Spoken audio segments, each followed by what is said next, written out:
Oi, gente! Deixa like no vídeo do meu pai para ele comprar mais ração para mim. E vamos para a aula! Fala, pessoal! Tudo bem? Professor Jean Azevedo em mais uma aula mega importante para sua preparação.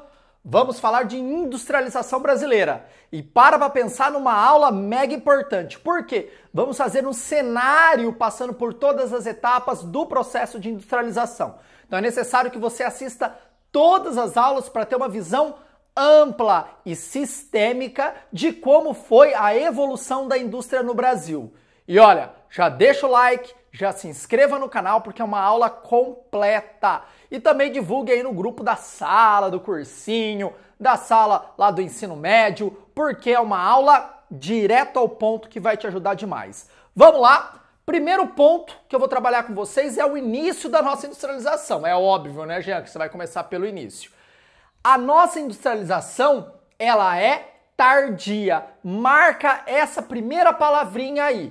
Industrialização tardia. Por quê? Os países da Europa, Inglaterra, na primeira Revolução Industrial, a precursora do processo de industrialização no mundo, já tinha acontecido 200 anos antes.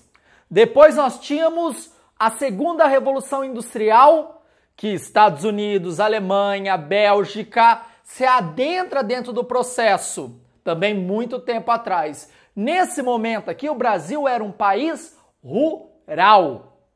O Brasil se preocupava em plantar café. E dava certo para quem? Para uma elite cafeeira. Então se utilizou por séculos a mão de obra escrava, em benefício dessa produção agrícola, primeiro da cana e depois do café. Com o fim da escravidão, a entrada dos imigrantes também colaborou demais com esse processo, mas aí é um ponto importante, um ponto-chave. Os imigrantes italianos, japoneses, espanhóis que chegaram no Brasil, chegaram com outro pensamento, de construir a sua vida aqui no Brasil. E eles já tinham tido contato com indústria na Europa. Então, quando eles chegaram aqui, gente, eles já falaram assim, olha, eu vou plantar café, mas eu não quero somente isso. Eu não quero somente ser um colono, e sim ganhar dinheiro. E até possivelmente alguns empreendedores falam assim, olha, eu posso ter uma indústria aqui no Brasil. Eu tenho experiência em indústria têxtil. Esse é um dos principais pontos da introdução dos imigrantes aqui no Brasil e a sua colaboração no processo industrial. O Brasil, até o século XX, vivia do pacto colonial. Compro o produto industrializado e envio recursos naturais e monoculturas de exportação. Dentre eles, naquele momento, o destaque era o café. Mas para pensar, café é supérfluo. Então, qualquer momento pode falar o seguinte, ó, não vou comprar mais café, a gente está em crise, para que comprar café? E foi isso que aconteceu. No início do século XX, você tem ali um momento tenebroso da história da humanidade. Já entra o século XX com a Primeira Guerra Mundial. Depois nós temos a quebra da Bolsa de Nova York. E depois a Segunda Guerra Mundial. Aqui foi a virada de chave do Brasil no que tange o processo de industrialização. A Europa entra na Primeira Guerra. O que ela deixa de comprar do Brasil? Café. O que ela deixa de exportar para o Brasil? Produtos de bens de produção não duráveis. Aquilo que a elite cafeeira comprava. Então, um chapéu, uma camisa, um terno, um vaso, uma mesa. Deixa de produzir porque a indústria na Europa estava voltada para guerra. Então, a produção de capacete, produção de fardas, de armamento. Nisso, a nossa elite cafeeira se viu em pandarecos. Falou assim, nossa, para quem eu vou vender o café? De quem eu vou comprar produtos industrializados? Eu tenho dinheiro, gente. Eu preciso comprar, eu preciso fazer negócio. Porque eu acumulei capital durante anos com a exportação do café. Por isso que a nossa industrialização utiliza, olha aqui, o capital excedente do café. Eles falam o seguinte, olha, já que eu tenho dinheiro, não tem de quem eu comprar e não tem para quem eu vender, vou investir em indústria aqui no Brasil. Então eles pegam esse dinheiro e começam a construir as primeiras indústrias. Indústrias de substituição de importações. Guarda esse nome. Substituição de importações. Então tudo aquilo que a gente importava dos europeus, que eu falei para vocês já, terno, chapéuzinho, mesa, começou a ser produzido aqui. Com esse capital excedente. Onde, Jean? Nas grandes cidades, principalmente Rio de Janeiro, São Paulo e num ponto muito importante que é o Vale do Paraíba. Porque lá se produzia café, então tinha muitas fazendas, cafeicultores muito ricos que começaram a investir nas indústrias. Então, ó, primeiro ponto, a nossa industrialização é por substituição de importações. É de capital excedente. Mas foi uma industrialização que rasgou o Brasil? Já começou moderna? Não. Começou atrasada. Começou incipiente. Guarda essa outra letrinha. Incipiente. Começou fraquinha. Começou utilizando máquinas que foram trazidas da Europa e foram máquinas utilizadas lá no início da industrialização. Uma tecnologia arcaica. Então, no cenário econômico internacional, a gente nunca ia conseguir competir com os europeus, com os americanos. Para pensar até hoje, né?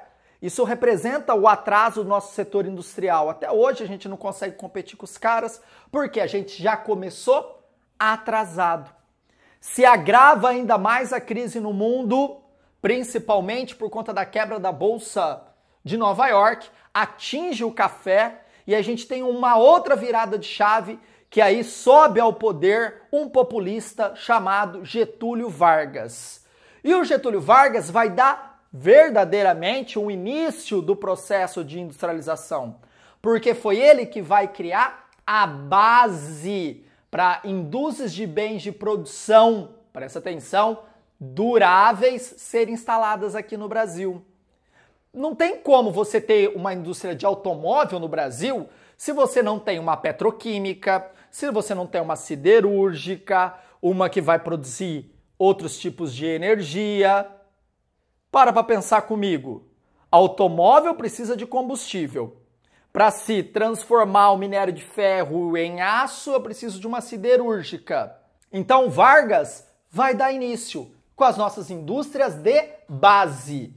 Então, qual que eu tenho o maior destaque? O petróleo. O Vargas cria a política do petróleo é nosso. E logo em seguida ele cria a Petrobras. Ele rasga o Brasil furando poços de petróleo para encontrar o ouro negro. E ele encontra no Recôncavo Baiano, no interior da Bahia. E você tem uma imagem símbolo desse encontro, é quando ele mancha a mão de petróleo e ergue falando: o petróleo é nosso. Foi o marco da nossa indústria de base. Mas não somente a Petrobras teve destaque. Nós tivemos também a Companhia Siderúrgica Nacional, a nossa CSN, que foi instalada em Volta Redonda, no Rio de Janeiro. Uma área estratégica entre a área de produção de minério de ferro, que se fica no quadrilátero ferrífero, em Minas Gerais, que a gente já deu uma aula disso aqui no canal e no Gabaritagel, e a área de indústrias, que se localiza no estado de São Paulo. Então, o Volta Redonda ficava aqui no meio. E lá se instalou a CSN. E a CSN foi uma jogada sensacional do Vargas. Ele finge, ou até poderia apoiar Hitler, Mussolini e os japoneses, sabia? E os Estados Unidos falou: nossa, se o Brasil apoiar o eixo estaria a 6 horas de Miami, partindo do Brasil. Então, calma aí, Brasil, você tem que apoiar os aliados, não pode apoiar o eixo. O que o Getúlio fez? Resumidamente, pessoal, falou assim: olha, Estados Unidos, eu até apoio os aliados, mas o Brasil é um país que está passando por um processo de industrialização e a gente precisa de uma indústria de base. Se você financiar a nossa indústria de base, a nossa siderúrgica, o Brasil apoia os aliados e não apoia o eixo. Pronto. Os Estados Unidos foi lá, assinou o documento, investiu na construção da CSN, o Brasil ganhou uma indústria de base, os Estados Unidos teve um parceiro importante em todo o processo, porque não deixou os alemães pegarem uma outra frente de combate aqui na América e também dificultaram a penetração dos alemães em direção aos Estados Unidos, principalmente no momento que os alemães estavam aí, né, pressionados pelos aliados.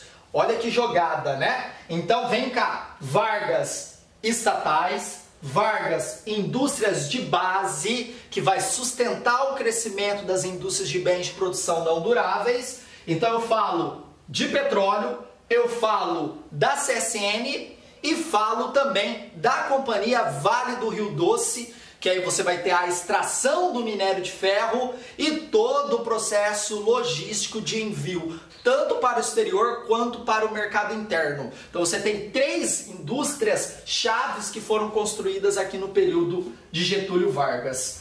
Agora, para continuar nossa aula, clique aqui no card, clique aqui nesse quadradinho ou na descrição. Juscelino Kubitschek de Oliveira, período militar. Bora lá!